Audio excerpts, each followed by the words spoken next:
Love and light. So, again, keep getting the question about when will we ascend, because a lot of people are seeing it still as a line or event that will carry them somewhere. It's not like that. It's a process. It takes quite a bit of time to clear the mental, the physical, and the emotional bodies. Quite a bit of time and quite a bit of work and effort on our part, even though, in non-duality and in spirituality in general, we always hear that it's a path of non-effort, of non-doership. Okay, true enough. Not going to argue that. That's definitely true. But I think what is misunderstood, or what that leaves out of the picture, because while it's true that you really just want to provide space for higher energies to come in, you want to move into silence and feel your heart, open up your heart chakra, breathe through your heart, allow that energy to come in, allow that to expand your energetic field, and in sitting in silence and allowing that space for higher intelligence to come in and work upon you, and to allow light to come in, which will dissolve the entanglements that have been keeping us entrapped and bound into the lower densities. But the reason that it leaves something out is because that doesn't happen in one flash and you're there, okay? Because if it was like, if you could just say, I surrender, and then it was all taken from you, even if you mean it with everything fiber of your being at that time, see, that's the problem. You can't mean it with every fiber of your being while you're entangled in the ego.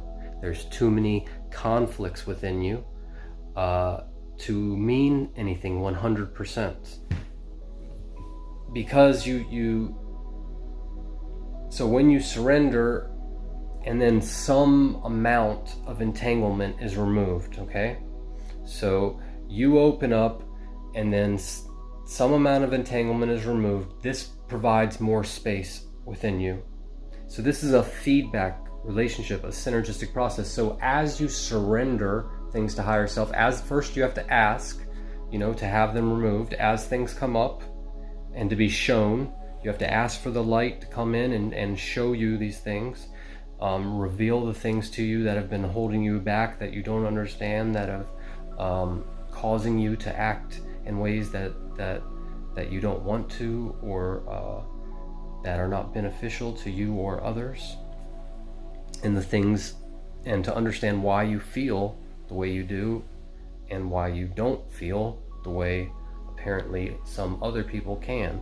Like, once you're aware that some people are saying that they can actually live in joy, then that starts to, if you accept that they're not lying, then that starts to make one ask the question, well, how can I, experience joy all the time? How can I experience bliss and love and freedom all the time?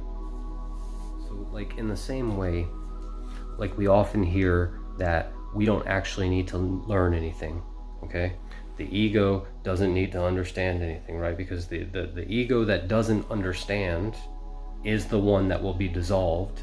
And in that dissolving of the part of us that felt that it doesn't understand, and moving beyond, moving our consciousness to a more expansive representation of ourself, then this version of ourself will understand, So in that way, we simply move to understanding, or we move to remembrance, and in that way, we're not exactly learning. But I've tried to explain this before, that although that can be said, we're also bringing back experiences. So even though we were already infinite, when we're infinite and then we put ourselves into a finite situation that we never have experienced, and see how we act in a different set of variables, we learn more about ourselves, and that defines us more. So we bring definition, and that's what we could call growth and experience and wisdom, right? So in that way, it does become important sometimes for the ego to have spiritual understanding. Okay, and this spiritual understanding is the process of the ego becoming a divine ego, meaning a finite vessel, yet a finite vessel that lives and expresses according to infinite intelligence and divine will, that lives to serve that will and expression. It recognizes that it is an ego. Your ego can recognize itself as an ego and then serve its true expression, because what we really are is like a beam of light. And that beam of light is coming through and hitting a bunch of dust particles or something, if you want to think, and making an image right there, like a hologram, and that's the ego. That's it. But you're still just that beam of light, you know? And if there's a bunch of medium in between the beam of light, different little dust clouds, if you want to think about it, or fogs or whatever of different energy or strata, that's like what dimensions are, you know? And so the light translates every time it hits the different strata into a different ego or version of us, you know? But all we are is the light, which is always pure and divine. So while the light doesn't need to learn anything to be itself, you know, it also, like, what I'm trying to say is, because the ego has thought it needed to have control for so long, the negative ego, and all the stuff that it has not been able to deal with or let go of has all been buried into the subconscious, you know. So as the light starts to come in and expose those things that are hidden in the darkness, and they start to come to the surface, the ego generally does not know how to deal with them, and so it must turn to the higher self for understanding, and how to understand its own cause, its own ways that it caused these situations, its own entanglements, its own role and involvement in the formation of these patterns and traumas and all these things, okay? And then it's up to the ego to let them go, to choose another path. So the ego must be involved. The ego must be participating and letting go of things, and its understanding does at certain times become vital, you know? But it must be an understanding granted through working with the higher self. Not an understanding of knowledge just passed from human to human, other ideas and translations that work for them. It must be knowledge gained directly by working with the self. And I know I go up, but I could just as easily go inward. I like this whole thing that I was trying to explain in the beginning, that the ascension is already well underway. Many of you have heard of Master Joshua David Stone. I've put a lot of his books on my channel, and I'm putting them now onto the other channel, Anata's Archive. If any of you are not subscribed to that, Anata's Archive, it's in my list of channels on subscriptions or whatever. Please subscribe over there, and then, because I'm eventually going to transfer all the material that's not my own direct material over there. So for those of you that don't know, though, when he wrote most of his books, this was in the early 90s, and he was saying the whole time that there was an ascension window, an early ascension window, but a mass ascension between 1995 and 2012. Now, for most of us at this period, most of us now that are waking up, most of the people I know and the other people on YouTube woke up between 2012 and 2017. And then after that, there's a new wave that's waking up, okay? So the wave that left between 1995 and 2012, well, I'll come back to this in a minute, but let me finish with Master Joshua. So just like he predicted, he ascended out of the physical vehicle completely in 2005. And according to his followers, I don't know this directly to be true, he has ascended and replaced Master Kuthumi, Lord Kuthumi, as the Kohan of the second ray of light.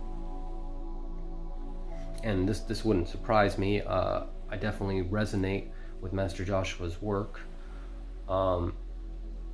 So the Ascension group that left with him, most of us that are in the group that woke up from 2012 to 2017 didn't know anything about that group. A lot of us had not even heard of a lot of this stuff, you know. I mean, I knew there was Tibetan monks and Buddhist monks, and I knew there was meditators and yogis and stuff that were doing amazing things, but I hadn't heard of Ascension at that point.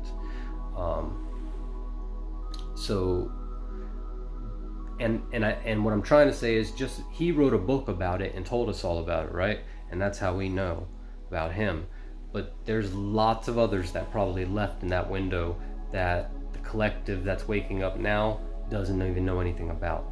So he was quite right when he said that there was a mass ascension that left. And that's why I try to tell people the fifth is open. The doors to the fifth are open.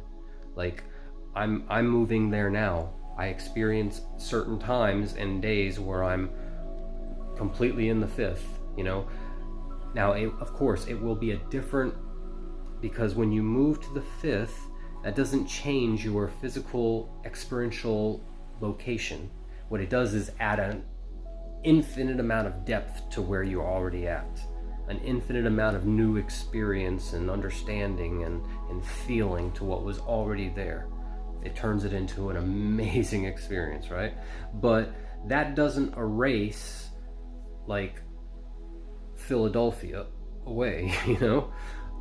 So in order for the earth, but when I'm there, and when more people spend time in this place which is unconditionally loving, after a certain amount of time, when there's enough of us resonating in that place, the collective map of the world will begin to change. And we will start to interact with each other more and more and more as our telepathy comes online, as we're drawn back into our soul groups, you know. And as that happens, we will change the whole face of the planet, you know, no doubt about it. And that's when we'll start to see what people are like thinking of, like a real new earth, a collective, a new earth that all can just look at instantly and recognize. But your reality can change to that whenever you are ready, whenever you individually are ready. Because to simplify everything, remember, it is only the absence of the mind. It isn't just the absence of the conscious level of thought, though. And there's no way you can pull the rest out because you don't even know it's there. So that's why I say it's a process. By negating the conscious level of thought and all the negative emotional pulls, you know, not to hide them or push them away, but just to experience them and allow no mental judgment about them. Just let it be an experience in the emotional body, the physical body, no mental judgment about it. If there is a mental judgment, ignore that and don't let it run. Don't let it create a centered, you know, a loop between negative emotion, negative mental chatter, negative emotion, negative physical feeling. You don't let that loop be generated. So silence is the way, mental silence or focusing on the expansiveness of the heart are the way to break that loop. And the more you allow silence, the more things will come out of the subconscious, out of the shadows, to be removed. And every time they do, you'll get bigger. Your energy will come back to you, because that was your energy being held up in a dark space, in a pattern that was working against you. So once those things come back to you, you'll get bigger every time. Your light will grow a little more every time. And it's going to happen. It's going to take however long it takes. There's like, you know, that's just how it is. You need it to take a certain amount of time. And once you're firmly on the process, you'll start to appreciate it. And you'll start to actually enjoy it, honestly. Oh yeah, so anyways, I was going to say that, so the group that ascended with Master Joshua from 1995 to 2012, okay, which is probably two groups, you know, but we're just lumped them together. They really paved the way for us, including, you know, all the galactic gates and events that happened, but the work on the ground here of the light workers, they paved the way for the consciousness to open up for all of us that like seemingly spontaneously awoke from 2012 to 17. And all the work that we've done has paved the way for those that are waking up right now, those that have waken up from 2017 on, you know. So when we're leaving completely, they'll be taking our role, and they're a bigger group. Every group gets bigger. They'll move into our role as guides here to those that are left, and then there'll be another wave behind them, another wave behind them, you know, until there's so much light here that the darkness cannot stand to be with us. Literally, that those that are operating right now in the lower astral versions of Earth will not be able to stand being with us at all, and they will literally congregate and concentrate their little negative loops on each other. So, and you know, so until they literally separate realities completely. That's how I see it happening. You know.